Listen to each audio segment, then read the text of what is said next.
It probably won't surprise you to learn that there has been a rash of violent crime involving young people in Washington, D.C. recently. Of course, there's a lot of violent crime involving young people in every major city in America, but in our nation's capital, the problem is especially pronounced. For example, between 2017 and 2022, D.C.'s homicide rate rose by 180%. Other crimes like carjacking have risen almost as dramatically during that time frame. So what could possibly be driving this epidemic? That's a question that some people in positions of authority are finally starting to ask themselves.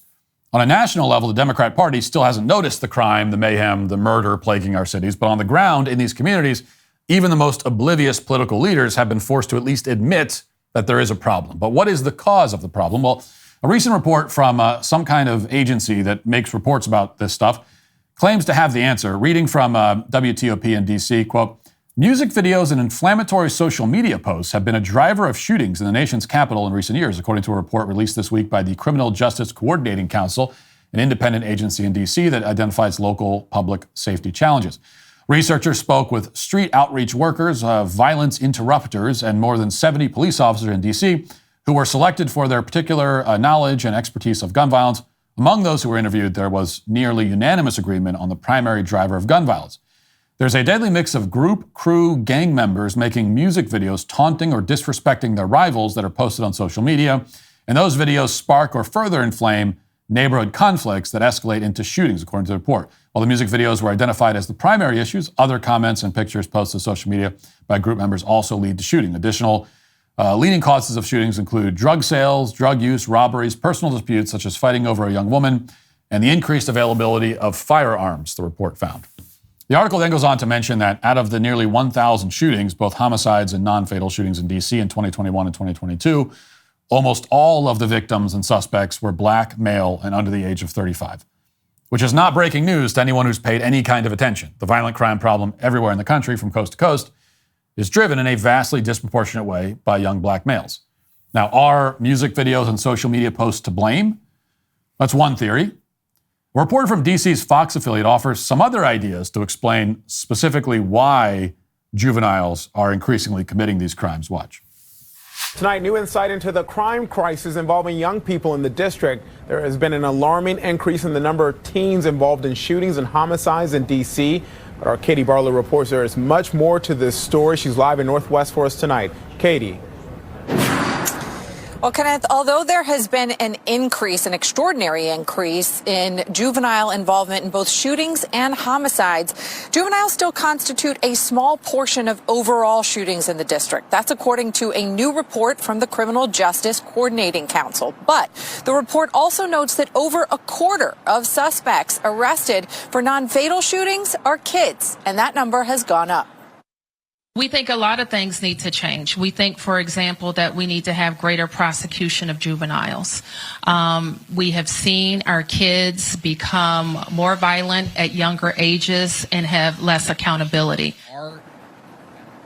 D.C.'s Attorney General Brian Schwab is responsible for prosecuting juveniles. Schwab's team pushed back on the mayor today, saying they prosecute 85% of gun possession cases involving a minor and 65% of carjacking cases. A spokesperson said finger pointing and playing the blame game will not improve public safety, but also points out that there needs to be a focus on prevention before prosecution becomes necessary.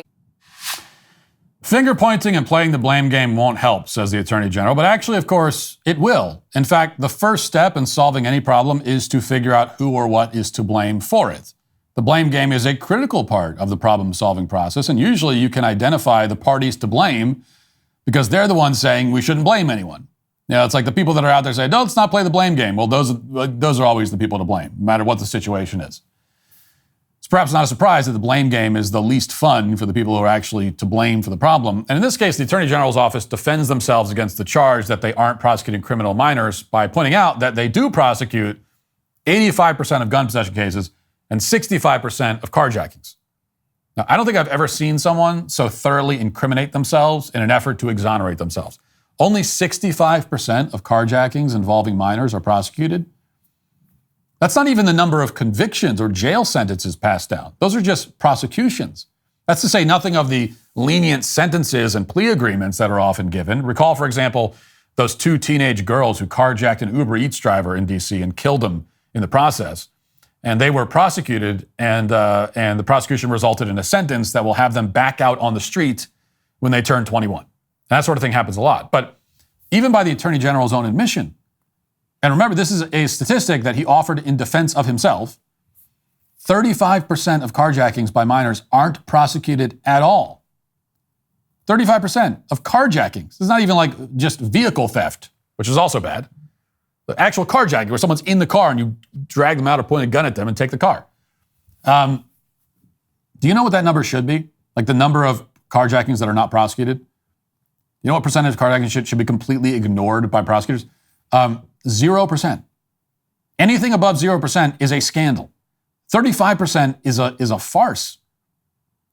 There were almost 1,000 carjackings in D.C. last year, which was double the year before that. If 35% of juvenile carjackings aren't prosecuted, that means dozens, if not hundreds of carjackers are intentionally and knowingly left to roam the streets.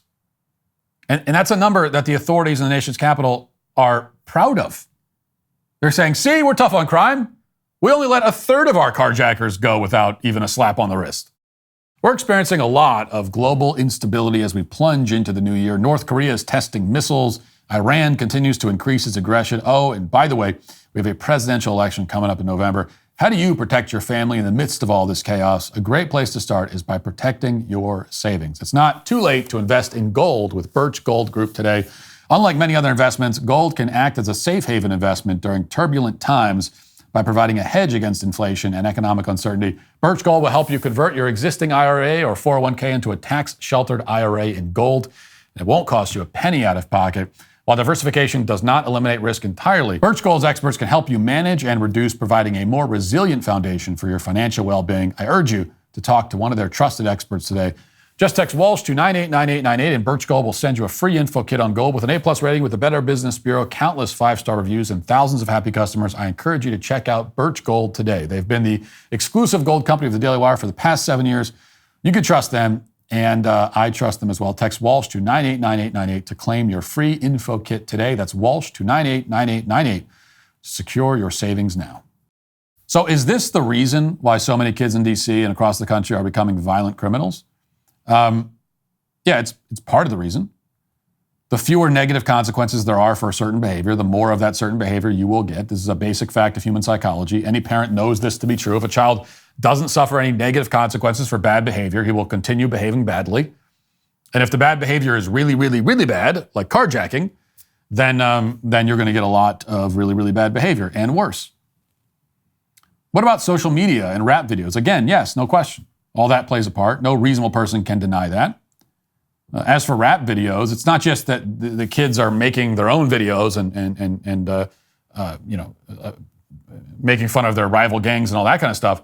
It's also rap music in general has obviously for decades now been one of the drivers of violent crime in our cities. The fact that there are people who will still deny this self-evident common sense fact is absurd, though not shocking given that people deny all kinds of self-evident common sense facts these days. But the reality is that a child who grows up from the moment of birth listening to music that explicitly glorifies and encourages violence and criminality will be more likely to engage in that behavior than he would have if he hadn't grown up listening to it. And again, like the fact that anyone would still deny this is ridiculous. We are human beings. We are persuaded and moved by art and by messaging in the media we consume. The entire advertising industry, hundreds of billions of dollars, is built on this fact that you can encourage and promote people to do things with just messaging. If you saturate the airwaves with a message encouraging people to do something, more people will do it. That is not a complicated equation. But all those factors are, to one degree or another, downstream. They're not the source. They're important points, but they're not the most important. They are factors, not the biggest factor. Why are so many black kids in D.C. killing and robbing and committing all manner of other violent crimes?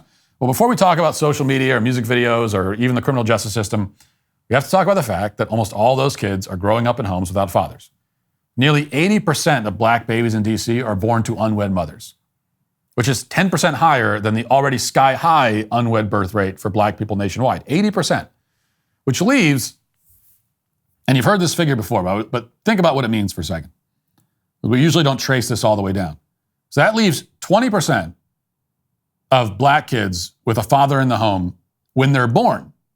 But keep in mind that the black community also has by far the highest divorce rate. Okay? So a huge portion of the black kids lucky enough to be born with a father in the home will not have a father in the home by the time they reach middle school. So how many black kids in DC or any other major city have a father in the home for their entire childhood? Well, it's hard to say exactly. But that number is way less than 20%. That much we can say for sure. The black child in a stable home with married parents who stay married is an anomaly. It is a rare exception to the rule. And that's the problem. Every other problem is rooted in that one problem. You could and probably should ignore every other factor and just focus on this one for now. Because it's like the whole story. Why do black kids end up committing so much crime? Why do they end up dead or in jail or in gangs or all of the above? How do you explain the black poverty rate, black unemployment, so on and so on? Well, the black nuclear family basically doesn't exist. That's how. Black kids are not growing up in stable homes with mothers and fathers. Almost none of them are at this point, especially in the cities. And that's it. I mean, that's all you need to know. It's like it's almost ridiculous to talk about anything else when you've got that factor hanging there right in front of you. And yet this one major underlying factor is the one factor that is almost never mentioned in any article lamenting or analyzing crime and violence in the black community. They'll talk about criminal justice and social media and music videos and systemic racism and policing and literally every single thing besides this one thing that is without a doubt the main thing. Your community has no chance of success, is doomed to misery and failure and disaster and poverty and chaos if you do not keep your families together. And if you abandon the family almost entirely, if you become the first demographic of people in human history to essentially eradicate the nuclear family completely, then there is no hope. Like, nothing else will matter. Nothing will help. No improvements can be made. Like, we might as well just give up and stop trying. If you've given up on the family, then it's over. There's nothing, it's okay. Well, that's it. That's it. Nothing else we can do. So this is the thing we should be talking about. When it comes to the plight of the black community, it's really the only thing we need to talk about. Or at least we shouldn't talk about anything else until we have talked about that. And that is why the people who wish to continue ignoring this issue, the main issue, the whole issue, they are the ones who are today canceled. Hey, YouTube, thanks for listening to the show. If you'd like access to my full show with no ads, you should go to dailywire.com and use promo code Walsh to get 2 months free on all annual plans. See you there.